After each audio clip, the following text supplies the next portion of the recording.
Class 10 এর এই নতুন ভিডিওতে সবাইকে স্বাগত। আজকে আমরা করব কুশি দিঘি 4 এর চতুর্থ পর্ব।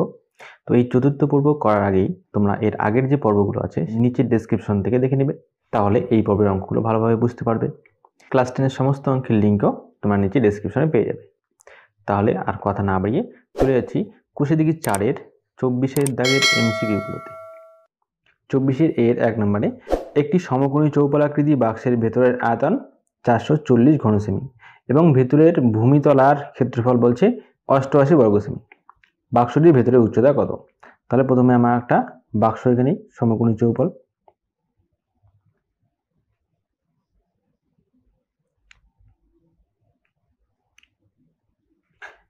তাহলে এই সমকোণী চৌপলের ভেতরের আয়তন সেটা হচ্ছে 440 ঘন সেমি এবং ভূমিতলের ক্ষেত্রফল, ভূমিতল অর্থাৎ কোনটা, এই নিচে যে অংশটুকু আছে ভূমিটা, সেই ভূমিতলের ক্ষেত্রফল বলা আছে 88 বর্গ সেমি।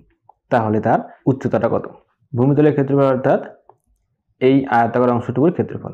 তো ক্ষেত্রফল আমরা জানি দৈর্ঘ্য গুণ প্রস্থ হয়, তার মানে দৈর্ঘ্য এবং প্রস্থ গুণ করা আছে এই ক্ষেত্রফলের মধ্যে, তার সঙ্গে যদি আমরা এই উচ্চতাটাকে গুণ করে দেই তাহলে কিন্তু আমরা আয়তন পেয়ে যাব। ঠিক আছে, তো উচ্চতাটা আমার জানা নেই, উচ্চতা আমরা ধরে নিচ্ছি এইচ। তাহলে উচ্চতা সমান সমান এইচ ধরে নিচ্ছি। এবার উচ্চতা যদি এইচ হয়, তার সঙ্গে যদি দৈর্ঘ্য এবং প্রস্থ গুণ করে দেই, গুণ করে আমরা আয়তন পাবো। যে আয়তনটা পাবো সেই আয়তনটাই 440 ঘন সেমি হবে। তাহলে একবারে আমরা শর্ত অনুসারে লিখছি, শর্ত অনুসারে 88 হচ্ছে তার ক্ষেত্রফল, তার সঙ্গে উচ্চতা গুণ করে পেয়ে গেলাম আয়তন, তার সঙ্গে 440টা হলো সমান। এখান থেকে এইচ এর মান বের করার জন্য 440/88, 44 দিয়ে ডাইরেক্ট কাটলে 44 10 410, 44 দুগুণ হচ্ছে 88, 2 দিয়ে 10 কাটলে 5, অর্থাৎ এইচ এর মান পাওয়া গেল 5। এককটা কি হবে? যেহেতু এখানে ঘন সেমি আছে, এখানে বর্গ সেমি আছে, তাই এইচ এর মানটা হবে 5 সেমি। তাই 5 সেমিটা কত নম্বরে আছে? বি নম্বরে আছে। ঠিক আছে, এবার 2 এর দাগেরটা করি। 2 এর দাগে একটি আয়তাকার গর্তের দৈর্ঘ্য 40 মিটার, প্রস্থ হচ্ছে 12 মিটার এবং গভীরতা 16 মিটার। ওই গর্তের মধ্যে 5 মিটার দৈর্ঘ্য, 4 মিটার প্রস্থ এবং 2 মিটার পুরু তক্তা রাখা যাবে, অর্থাৎ কয়টি রাখা যাবে? তাহলে প্রথমে এখানে আমরা গর্তটা এঁকে নিচ্ছি। এই হচ্ছে একটা আয়তঘন গর্ত। এই গর্তের দৈর্ঘ্য আছে 40 মিটার, প্রস্থ আছে 12 মিটার, গভীরতা আছে 16 মিটার। তাহলে এই তিনটাকে গুণ করলে আমরা এই যে গর্ত আছে সেই গর্তের আয়তনটা পেয়ে যাব। তাহলে এবারে এইরকম আবার আমরা তক্তা আঁকছি, এরকম আয়তঘনাকার তক্তা এই বক্সের মধ্যে কতগুলো রাখা যাবে, অর্থাৎ এই বাক্সের আয়তনের মধ্যে এরকম কয়টি তক্তা ধরবে। তাহলে আমরা কি করব? প্রথমে বাক্সের আয়তন বের করব, বের করে তক্তার আয়তন বের করব, বের করার পরে বাক্সের আয়তনটাকে আমরা তক্তার আয়তনটা দিয়ে ভাগ করব, তাহলে আমাদের একবারে উত্তরটা পেয়ে যাব। তাহলে একবারে আমরা করে দিচ্ছি, তক্তা রাখা যাবে, তক্তা রাখা যাবে। উপরে আমরা লিখছি বাক্সের আয়তন। বাক্সের আয়তন হচ্ছে দৈর্ঘ্য হলো 40, প্রস্থ হচ্ছে 12, উচ্চতা হলো 16 বা গভীরতা 16, বাই তক্তাটার দৈর্ঘ্য হচ্ছে 5, প্রস্থ হলো 4 এবং তক্তাটা পুরু, সেটাই হচ্ছে তার গভীরতা বা উচ্চতা, এটা হচ্ছে 2 মিটার।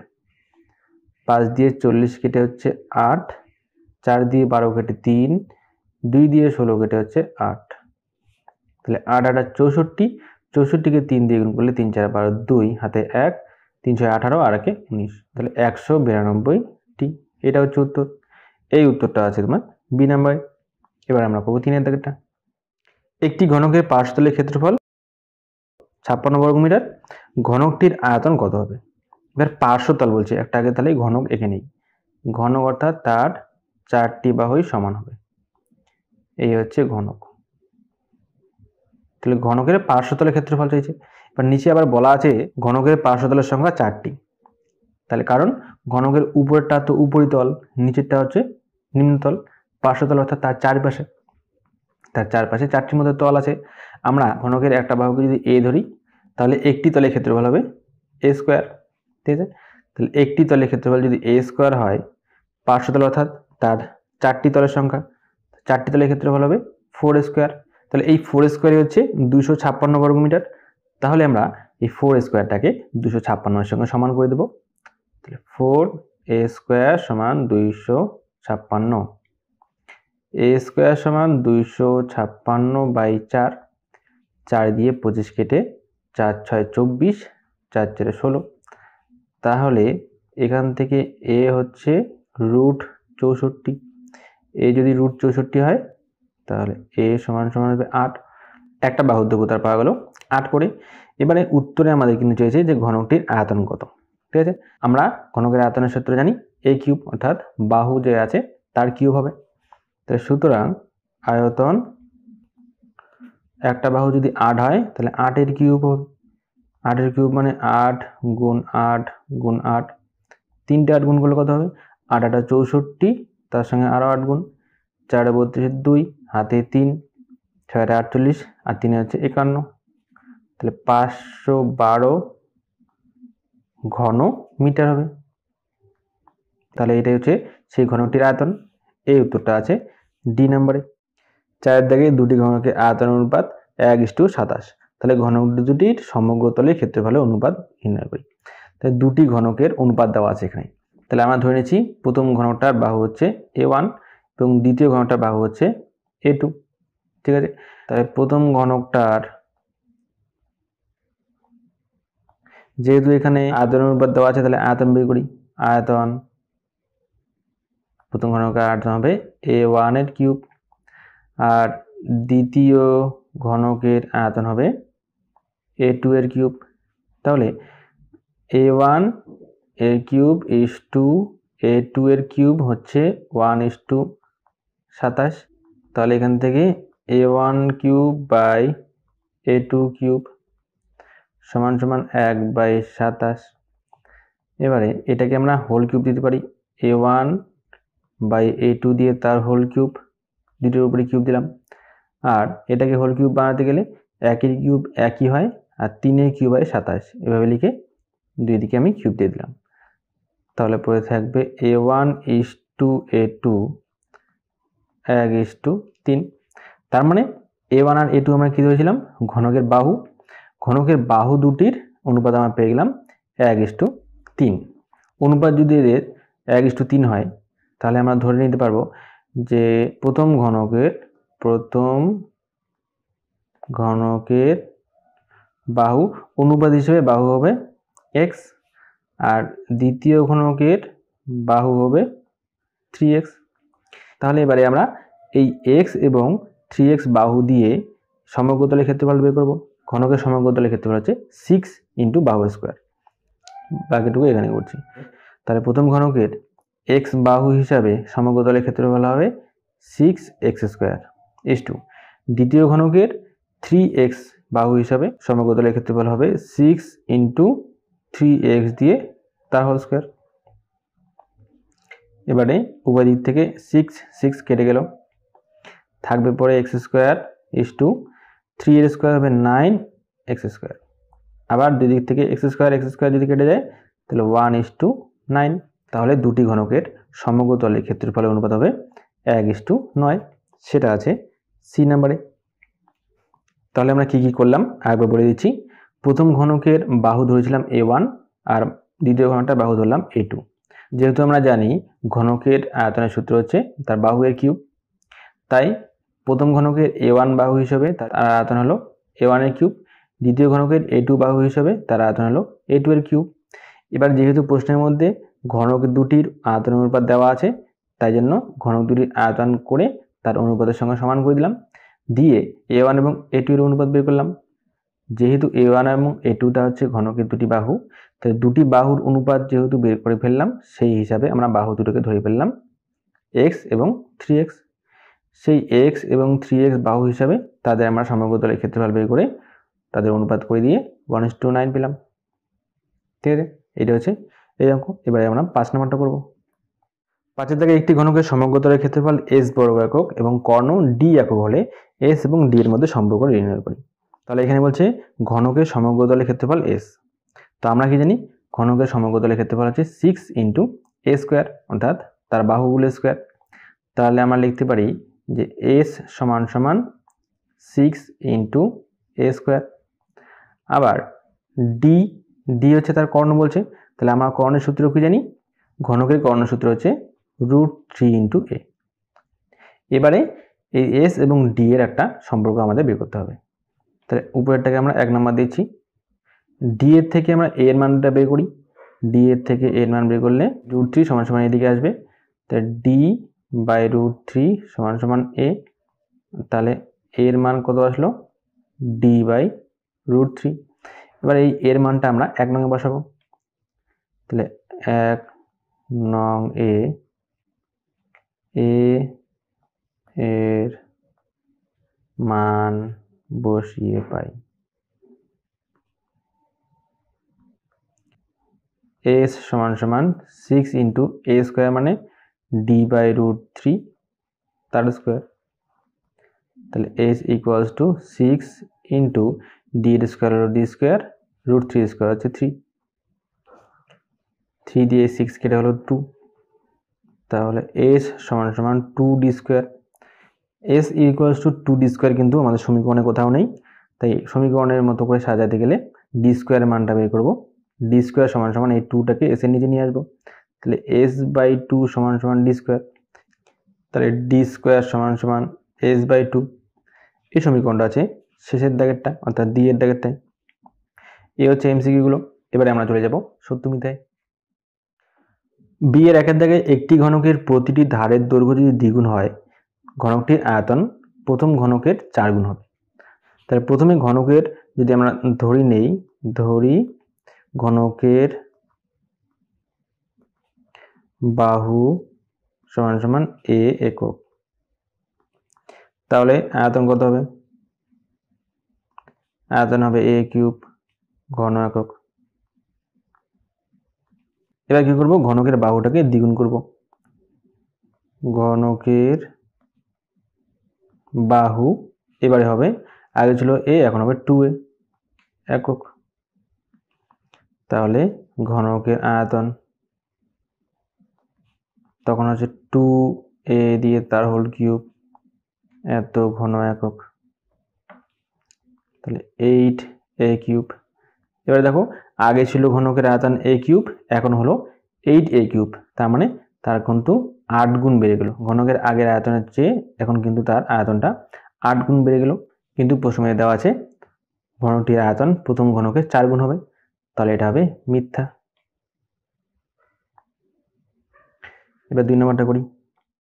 2তে বলছে বর্ষার সময় 2 হেক্টর জমিতে বৃষ্টিপাত 5 সেমি উচ্চতার হলে বৃষ্টির জলের আয়তন 1000 ঘনমিটার হয়। তাহলে সংকেত দেওয়া আছে 1 আর হচ্ছে 100 বর্গমিটার, আবার 1 হেক্টোমিটার হচ্ছে 100 আর। তাহলে দেখো জমিটা কিন্তু 2 হেক্টর ছিল। তাহলে প্রথমে লিখে নিচ্ছি 1 হেক্টর সমান হচ্ছে 100 আর। ঠিক আছে, তাহলে জমি ছিল 2 হেক্টরের, তাহলে 2 হেক্টর সমান সমান কত হবে? 200 আর হবে, 200 আর। আবার বলা আছে যে 1 আর হচ্ছে 100 বর্গমিটার, তাহলে 200 আর মানে কত বর্গমিটার হবে? বর্গমিটার বের করবো, কারণ জমির আমার ক্ষেত্রফল তাহলে পেয়ে যাব।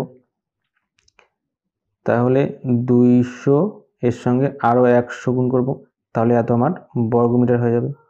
জমির ক্ষেত্রফল পাবো বর্গমি, 2 দিয়ে 4টে শূন্য, এত বর্গমি পেয়ে গেলাম আমরা জমিটার ক্ষেত্রফল। এবার আমরা কি একটু আগে শিখলাম যে ক্ষেত্রফলের সঙ্গে ক্ষেত্রফল অর্থাৎ দৈর্ঘ্য গুণ প্রস্থ, তার সঙ্গে যদি আমরা উচ্চতা গুণ করে দিই তাহলে সেই জমির আয়তনটা পাওয়া যাবে। এবার সেই আয়তনটা বৃষ্টির জলের আয়তনের সঙ্গে সমান হচ্ছে কিনা সেটা দেখব, কারণ বৃষ্টিপাত ছিল 5 সেমি উচ্চতার। তাহলে লিখব উচ্চতা 5 সেমি। যেহেতু উপরে ক্ষেত্রফলটা বর্গমিটারে আছে, তাহলে 5 সেমিটাকেও কিন্তু আমাদেরকে মিটারে কনভার্ট করে নিয়ে তারপরে গুণ করতে হবে। তাহলে সেমি থেকে মিটারে করতে হলে একে 100 দিয়ে আমরা ভাগ করব মিটার। তাহলে সুতরাং আয়তন হবে ক্ষেত্রফলটা আগে লিখছি 2 দিয়ে 4টে শূন্য, তার সঙ্গে উচ্চতা গুণ, উচ্চতা হলো 5/100। এবারে উপরে 2 শূন্য নিচে 2 শূন্য কেটে দিলে উপরে থাকবে 5 আর 2 গুণ করে 10 আরও 2 শূন্য, এত, এবারে এককটা হবে যেহেতু আয়তন তাই ঘনমিটার,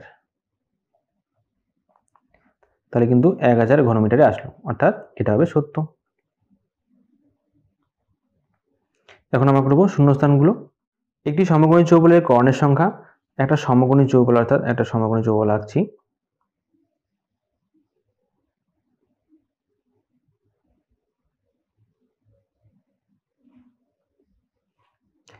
এই সমকোণী চৌবলের কর্ণ কয়টা আছে?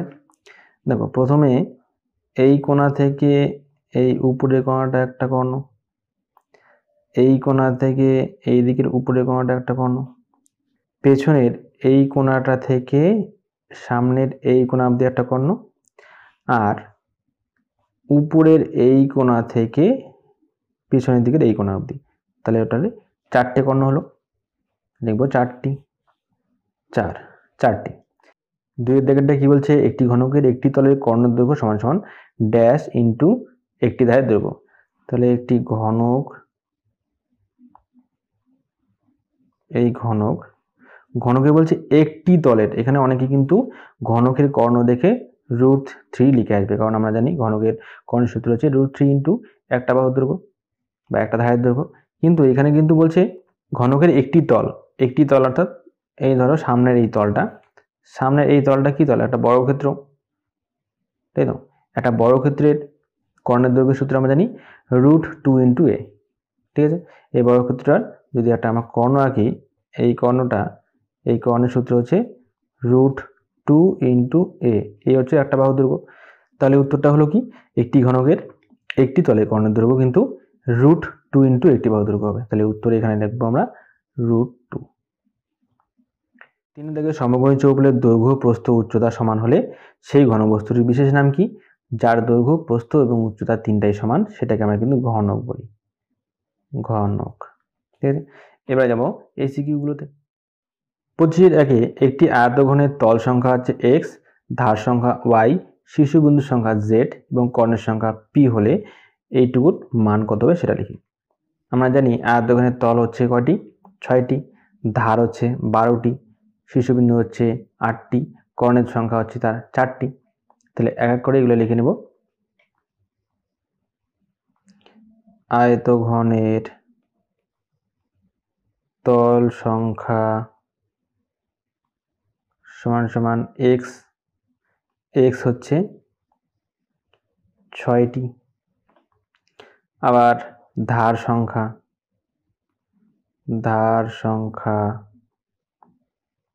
y, y হচ্ছে 12টি, ধার সংখ্যা আমরা জানি 12টি। তারপর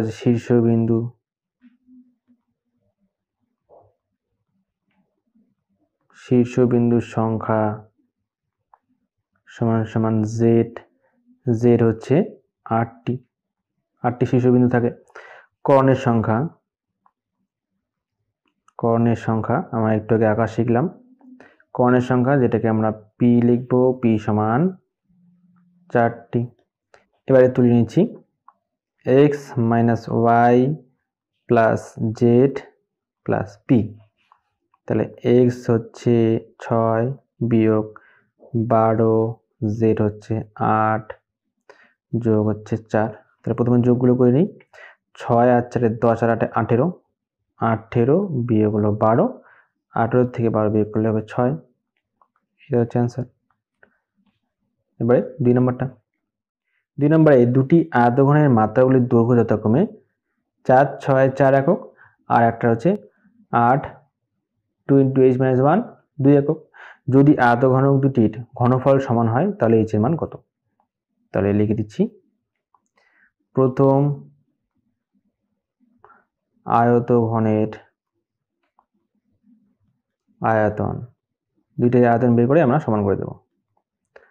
আয়তন হলো 4 × 6 × 4, এখানকার মধ্যে কোনটা দৈর্ঘ্য, প্রস্থ এবং উচ্চতা হতে পারে সেটা আমরা 3টে গুণ করে দিলাম, এত ঘন একক।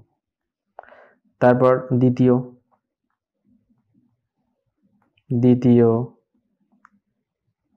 আয়তঘনের আয়তন কত হবে? 8 × 2 2h-1 ইন্টু 2 এত ঘন একক। এবারে এই দুটি আয়তন আমরা সমান করে দেব, কারণ বলছি এই দুটি আয়তন হচ্ছে সমান। প্রশ্নানুসারে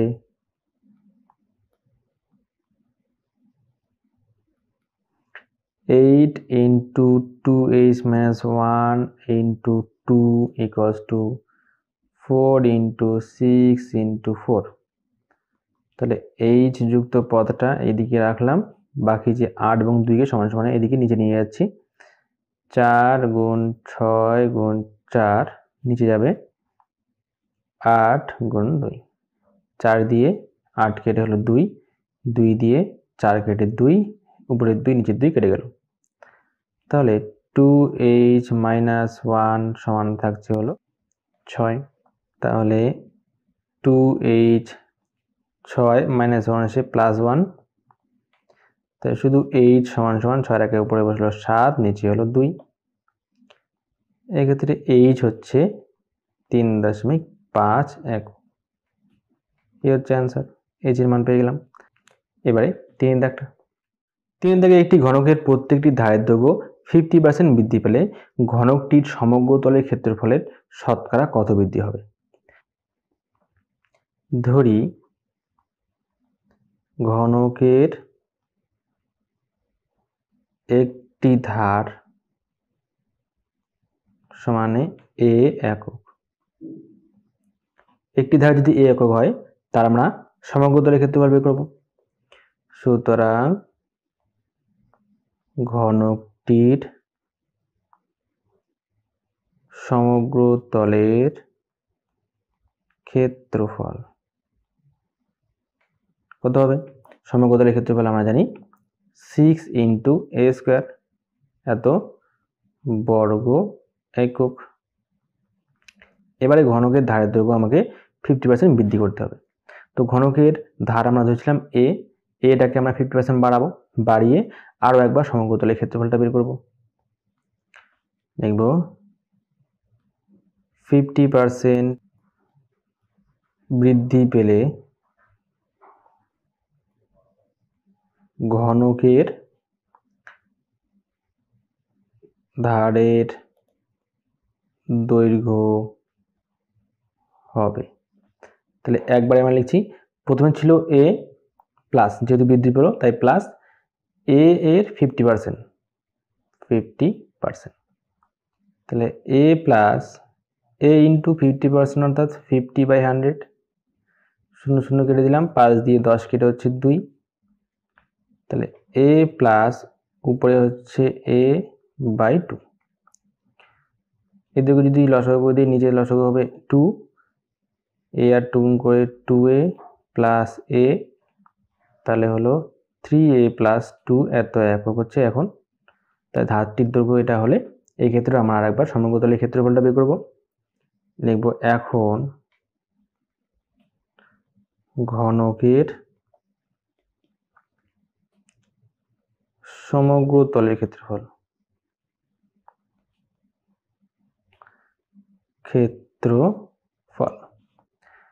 একই সূত্র 6 into a স্কয়ার। এই ক্ষেত্রে a হবে 3a/2 তার স্কয়ার। 6 into 3a স্কয়ার হচ্ছে 9a স্কয়ার হবে, স্কয়ারটা ভাঙে দিয়ে নিচে 2a স্কয়ার হবে 4, 2 দিয়ে কাটলে 3, নিচে 2, তাহলে 3 নং 27 a স্কয়ার বাই 2 এত বর্গ একক। এটা হচ্ছে এখন সেই ঘনকের সমগ্র তলের ক্ষেত্রফল। আগে ধারটা ছিল a হিসেবে ক্ষেত্রফল হলো 6 into a স্কয়ার। তারপরে ধারের দৈর্ঘ্য 50% বাড়ালাম, বাড়িয়ে ক্ষেত্রফল হলো 27 a স্কয়ার বাই 2। তো নিশ্চয়ই এই 27 a স্কয়ার বাই 2টা এটাই বড় হবে, আগেরটা ছোট হবে। তাহলে সমগ্র তলের ক্ষেত্রফলটা কত বৃদ্ধি পেল সেটা আগে বের করি। লিখব যে সমগ্র তলের ক্ষেত্রফল বৃদ্ধি পেল, বড়টা সামনে 27 a স্কয়ার বাই 2 বিয়োগ 6 a স্কয়ার। নিচে লসাগু 2, 27 a স্কোয়ার বিয়োগ 6 দুগুণ 12 স্কোয়ার, তাহলে হলো 15 a স্কোয়ার বাই 2 এত বর্গ একক। প্রথমে ছিল ক্ষেত্রফল 6 a স্কোয়ার, কতটুকু বৃদ্ধি পেল? এই 15 a স্কোয়ার বাই 2 এত বৃদ্ধি পেল। তাহলে শতকরাটা কি করে বের করব? যতটা বৃদ্ধি পেল বাই যতটা আগে ছিল ইন্টু 100 করলে আমরা শতকরাটা পেয়ে যাব। তাই লিখব সুতরাং শতকরা বৃদ্ধি পেল,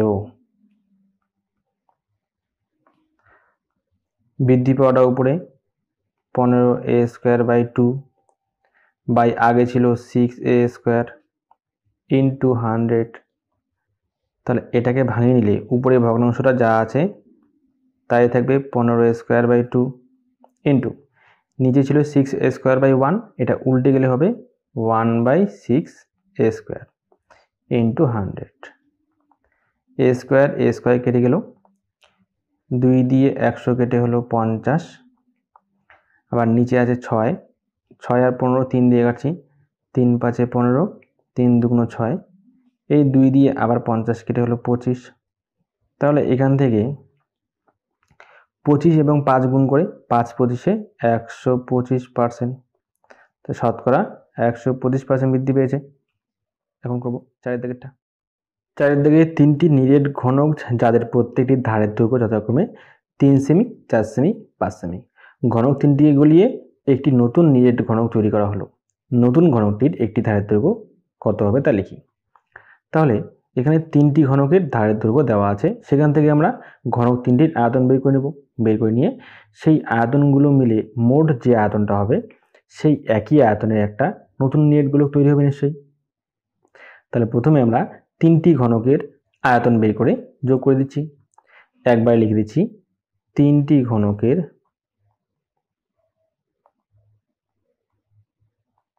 মোট আয়তন।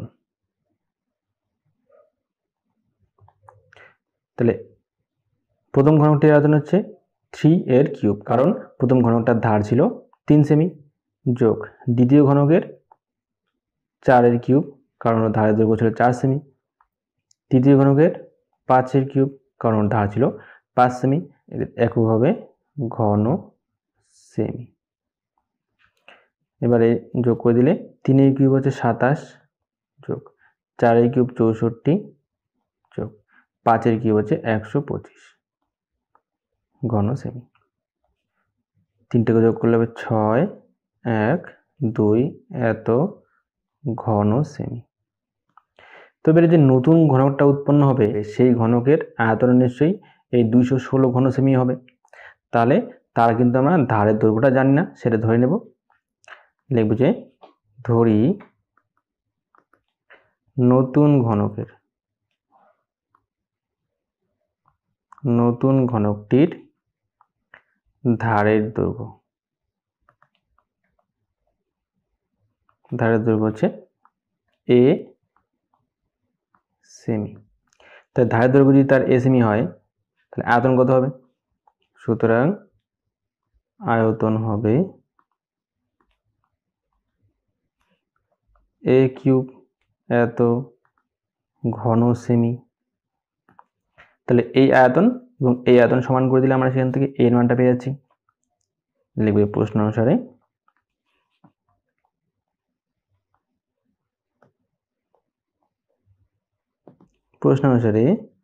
a কিউব সমান সমান 216। তাহলে a সমান সমান কিউব রুট অফ 216। তাহলে a সমান সমান কিউব রুট অফ এই 216কে আমরা 6 গুণ 6 লিখতে পারি। তাহলে a সমান সমান এই রুটের ভিতরে 3টে সংখ্যার থেকে একটা বাইরে আসবে, a সমান সমান হচ্ছে 6, অর্থাৎ 6 সেমি। তাহলে উত্তর লিখব নতুন ঘনকটির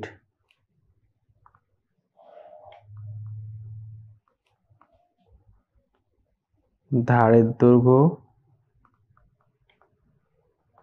6 সেমি। এই হচ্ছে অ্যান্সার। এবারে 5এর দাগেরটা করব। একটি ঘরের দুটি সংলগ্ন দেয়ালের দৈর্ঘ্য যথাক্রমে 12 মিটার ও 8 মিটার। ঘরটির উচ্চতা 4 মিটার হলে ঘরটির মেঝের ক্ষেত্রফল কত তা হিসাব করি। তাহলে একটা ঘর আঁকছি।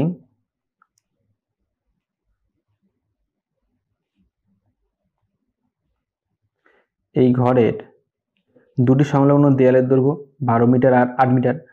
অর্থাৎ মনে করি পিছনে যে দেওয়ালটা ছিল এই দেওয়ালটার দৈর্ঘ্য হচ্ছে 8 মিটার, আর তার পাশে এই যে দেওয়ালটা, এই দেওয়ালটার দৈর্ঘ্য হচ্ছে 12 মিটার। দৈর্ঘ্য হচ্ছে 12, চওড়া বা প্রস্থ এটি হচ্ছে 8, দৈর্ঘ্য 12, প্রস্থ হলো 8, উচ্চতা আছে 4 মিটার। তাহলে চেয়েছে কি মেঝেটির ক্ষেত্রফল কত। মেঝে অর্থাৎ এইটি নিচেরটুকু। তাহলে নিচের মেঝেটার দৈর্ঘ্য কত হবে, দৈর্ঘ্যটা তো 12ই হবে। উপরের এই দৈর্ঘ্যটা যদি 12 হয়, নিচের মেঝের এই দৈর্ঘ্যটা 12 হবে। উপরে এই দেওয়ালটার যদি দৈর্ঘ্য 8 মিটার হয়, নিচের এইটুকু অংশের দৈর্ঘ্য 8 মিটার। তার মানে নিচের যে তলটা আছে তার দৈর্ঘ্য পেলাম 12, প্রস্থ পেলাম হচ্ছে 8।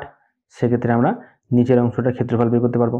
ঠিক আছে, এখানে আমাদের এই উচ্চতাটা কিন্তু কোনো কাজ নেই। তাই লিখব সুতরাং ঘরটির মেঝের ক্ষেত্রফল সমান সমান দৈর্ঘ্য হলো 12, প্রস্থ হচ্ছে 8, এত বর্গ মিটার। তাই 8 বারং 96, 96 বর্গ মিটার। ঠিক আছে, এই হচ্ছে অ্যান্সার। তাহলে কোষে দেখি 4 কিন্তু এখানে শেষ হয়ে গেল।